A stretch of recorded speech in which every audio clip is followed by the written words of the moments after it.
Assalamualaikum warahmatullahi wabarakatuh. Salam sejahtera untuk kita semua. Alhamdulillah, karena rahmat Allah, kita bersyukur pada kesempatan ini kita masih bisa berjumpa dalam keadaan sehat walafiat. Sebelum lanjut pada pembahasan kali ini, untuk menghindari salah paham, silahkan Anda simak video ini sampai selesai.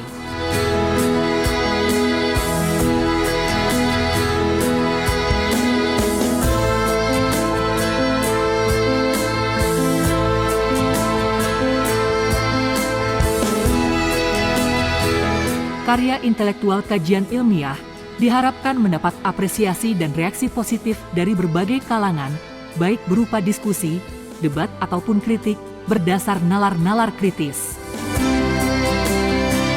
Kajian Kiai Haji Imaduddin Usman Al-Bantani tentang nasab para Habib turunan Ba'alawi Yaman yang selama ini mengaku-ngaku sebagai dzurriyyah Nabi, benar-benar telah menarik perhatian seluruh masyarakat Indonesia, khususnya umat Islam.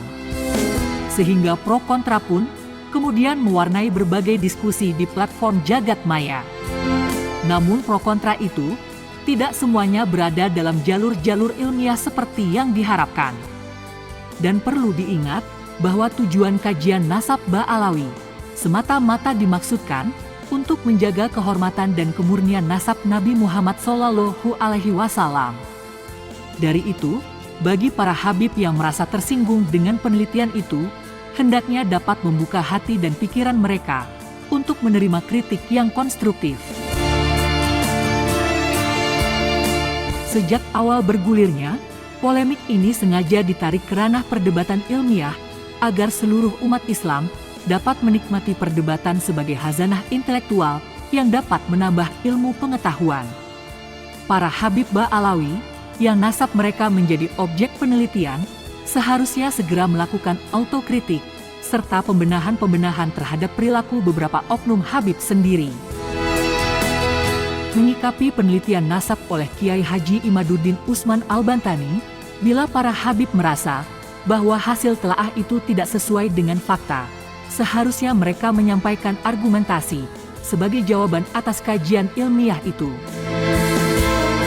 Para Habib turunan Ba'alawi tidak seharusnya merespon kajian tersebut dengan sikap-sikap emosional, sikap-sikap arogansi, apalagi disertai dengan berbagai tudingan-tudingan yang tidak mendasar kepada siapapun yang mempermasalahkan nasab mereka.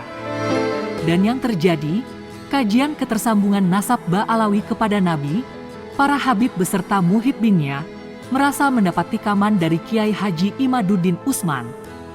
Mereka menyanggah dengan tanggapan emosional, menggiring opini sesat, menempatkan Kiai Haji Imaduddin Usman sebagai orang yang tidak meyakini adanya dzurriyyah Nabi SAW secara keseluruhan.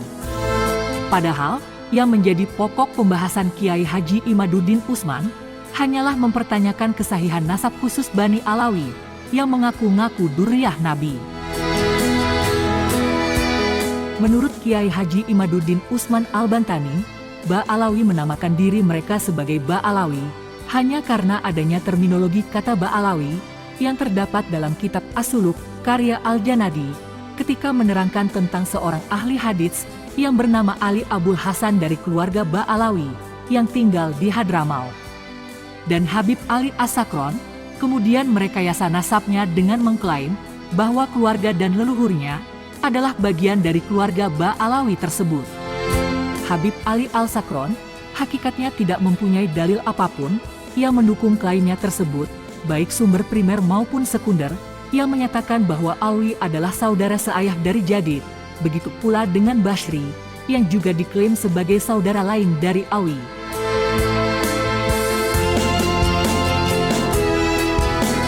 Bila ditelusuri, setiap tokoh-tokoh leluhur Ba'alawi yang diberitakan hebat-hebat oleh cucu mereka hari ini, faktanya, setelah ditelusuri melalui kehidupan tokoh-tokoh di tempat yang sama dan sezaman dengan mereka, dalam penelitian itu, tak ditemukan satupun yang dapat mengkonfirmasi keberadaan tokoh-tokoh hebat Ba'alawi. Sehingga dapat disimpulkan bahwa tokoh-tokoh yang mereka sebut adalah tokoh-tokoh fiktif yang sengaja ditulis untuk mengisi kekosongan nasab mereka selama 5-6 abad, dari abad ke-4 hingga abad ke-9 Hijriah. Pondasi nasab Ba'alawi, baik Bani Bashri, Bani Jadid maupun Bani Alawi, hingga Ali Abu Bakar As-Sakron, nyata-nyata dibangun di atas pondasi yang sangat rapuh. Sehingga, konstruksi nasab keluarga ini, hari ini kita saksikan, bagaikan bangunan menjulang tinggi yang mulai miring, karena pondasinya yang rapuh dan keropos. Bangsa Indonesia yang mayoritas penduduknya Muslim, diajarkan etika oleh para kiai, guru ngaji serta para ustadz, untuk menghormati dan memuliakan para duriyah Nabi Muhammad SAW. Sehingga, apapun yang sudah terkait dengan duriyah Nabi, pasti akan mendapat kehormatan yang semestinya, tidak terkecuali terhadap Habib Ba'alawi, yang dari awal keberadaan mereka di tanah Nusantara, selalu gembar-gembor sebagai duriyah Nabi. Sejak kedatangan turunan Ba'alawi ke tanah Nusantara, mereka memanfaatkan peran Belanda yang menempatkan sistem kasta untuk menancapkan superioritas penjajah di daerah jajahan. Belanda menempatkan Ba'alawi sebagai ras termulia yang harus dihormati oleh ras-ras di bawahnya. Kasta sosial yang terbangun sejak zaman penjajahan itu, bagi antek Belanda seperti Ba'alawi, nampaknya hal tersebut dipandang sangat penting untuk dipelihara dan dipertahankan dalam sosial masyarakat Indonesia. Hal tersebut nyata-nyata terlihat bagaimana turunan Ba'alawi menempatkan diri mereka di tengah-tengah masyarakat Muslim sebagai kelompok inklusif agar mereka tetap mendapatkan kedudukan mulia serta tetap mendapatkan penghormatan dari seluruh umat Islam. Cara-cara penjajah Belanda memperlakukan kaum urban Yaman turunan Ba'alawi tersebut merupakan peluang emas dan kesempatan bagi mereka untuk bisa menikmati kehidupan di atas penderitaan kaum pribumi yang mengalami penindasan dari penjajah Belanda. Bisa saja, di saat itu telah terjadi bargaining politik, terjadi deal politik tingkat elit antara klan Habaib Ba'alawi dengan pihak penjajah Belanda. Walaupun hal tersebut hingga saat ini belum terungkap sebagai fakta-fakta sejarah di ranah publik secara luas. Namun dari berbagai indikasi-indikasi serta pola dan tingkah laku mereka, kita dapat menangkap hal tersebut dengan jelas dan membuat nalar kita bertanya-tanya, siapa mereka sebenarnya? Oleh sebab itu, persoalan keabsahan nasab Ba'alawi yang dipertanyakan oleh seluruh umat Islam tentang ketersambungan nasab mereka kepada Nabi Shallallahu Alaihi Wasallam dengan cepat menggelinding jauh ke arah pertarungan primordial antara pribumi dan non-pribumi. Padahal, kajian yang dilakukan Kiai Haji Imaduddin Utsman, jika dilihat dari berbagai perspektif, sama sekali tidak bertolak belakang dengan prinsip-prinsip keilmuan seperti yang dituduhkan para Habib dan Muhibbinnya.